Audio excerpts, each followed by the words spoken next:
C'est la Bougriou, bienvenue, merci d'être là ce matin avec nous. Cyril Chabagnier est votre invité ce matin, bonjour. Bonjour. Bonjour Cyril Chabagnier. Vous avez fait fort, le gouvernement a fait fort, il a réussi à tous vous mettre d'accord, une première depuis la réforme des retraites en 2023. Vous avez lancé une pétition avec l'intersyndicale avant-hier pour exiger l'abandon immédiat des mesures présentées dans le budget de François Bayrou. C'est quoi la suite en septembre, la CFTC dans la rue ? Écoutez, on va voir les évolutions, voir si cette pétition fait un grand succès. Elle démarre bien, en 2 jours, 160 000 signatures. On va avoir des échanges encore avec le Premier ministre et le gouvernement, mais si ce budget n'évolue pas, s'il n'y a pas l'abandon de certaines mesures et une contribution plus juste et plus équitable, en particulier pour les entreprises, il y aura une intersyndicale le 1er septembre et une probabilité aujourd'hui forte qu'il y ait une mobilisation au mois de septembre. Si on ne touche ni aux suppressions des 2 jours fériés, ni aux congés payés, ni au gel des prestations sociales, et je m'arrête là, quel est votre plan B ? Comment on fait pour redresser les finances publiques aujourd'hui ? Alors d'abord, on est évidemment très concerné par la dette et les finances publiques.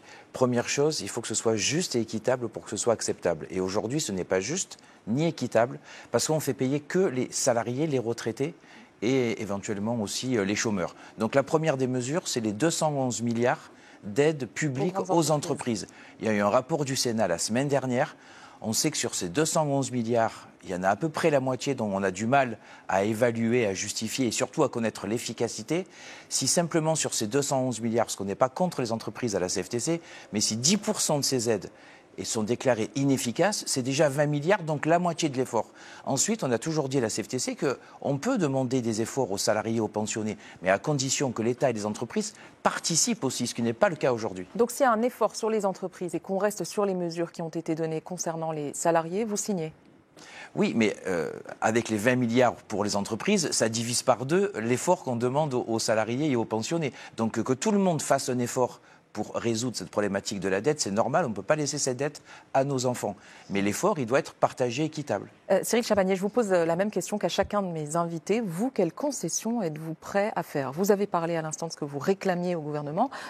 Reprenons par exemple la question de la suppression des 2 jours fériés. Si le gouvernement dit, on coupe la poire en 2, on passe à un seul jour férié, vous pourriez là aussi être satisfait, avancer ? Non, je pense que les jours fériés, ce n'est pas une bonne idée. Premièrement, on n'a pas un problème de taux d'activité des personnes qui sont en activité aujourd'hui dans notre pays. Non négociable. Non, c'est non négociable parce que notre problématique, c'est qu'on n'a pas assez de Français qui sont au travail. Donc il faut agir sur le travail des jeunes et des seniors qui sont notre principale difficulté par rapport à nos confrères européens où on a 10 points de retard. Donc c'est là où il faut agir et non pas aller faire travailler encore plus ceux qui ont déjà un travail. Sur les arrêts maladie, ça coûte aujourd'hui près de 20 milliards d'euros à l'État. Quand on voit l'inflation de ces dernières années, ça ne vous interpelle pas tout de même ? Il ne faut pas au moins, à minima, un meilleur contrôle ? Si, ça nous interpelle parce que les arrêts maladie, notamment ceux de très courte durée, ont fortement augmenté. Donc ça pose certaines questions, peut-être aussi sur les conditions de travail, sur la qualité de vie au travail, on voit que les risques psychosociaux explosent. Donc, sur les abus aussi. Et les abus ? Alors, c'est un côté. Et puis, il y a aussi sûrement des arrêts maladie qui sont abusifs. Nous, on est prêts à le regarder. Je rappelle quand même que le salarié ne décide pas d'être en arrêt maladie. Donc, il y a un médecin qui prescrit l'arrêt maladie. Donc, la première des choses aussi, c'est peut-être de responsabiliser le médecin à ce que l'arrêt soit bien utile, concerné, justifié. Il faut faire attention sur les jours de carence parce que parfois, en introduisant des jours de carence, on crée un effet inverse à allonger la durée de l'arrêt. Donc, tout ça, il faut bien le regarder. Mais on est prêt à regarder ça de manière vraiment claire. Mais il faut avant tout, je le dis encore une fois, c'est le médecin qui prescrit l'arrêt, donc c'est pas le salarié. Et sur ces jours de carence, justement, donc on sait que le gouvernement veut les doubler. Vous dites au fond aujourd'hui, les entreprises, elles aussi, doivent décharger l'assurance maladie et participer davantage à cette indemnisation si demain elle était doublée. Oui, c'est une des pistes qui est sur la table, le fait que l'assurance maladie rembourse un peu plus tard l'arrêt maladie et que 2 ou 3 jours soient pris en charge par l'entreprise. C'est une piste qui peut être intéressante, qui serait une forme de participation à l'effort des entreprises. Donc on est prêt évidemment à regarder ça. Mais sur l'assurance maladie, on a fait des propositions très concrètes. Et il y a des efforts à faire. Le transport sanitaire est un vrai sujet. On sait aussi que la radiothérapie avec des marges qui sont énormes est un vrai sujet. La double consultation quand vous n'avez pas une très bonne nouvelle. Alors c'est souvent normal d'avoir un médecin qui vous donne un deuxième avis, mais on n'est pas obligé de refaire toute la batterie de tests, c'est juste de l'interprétation.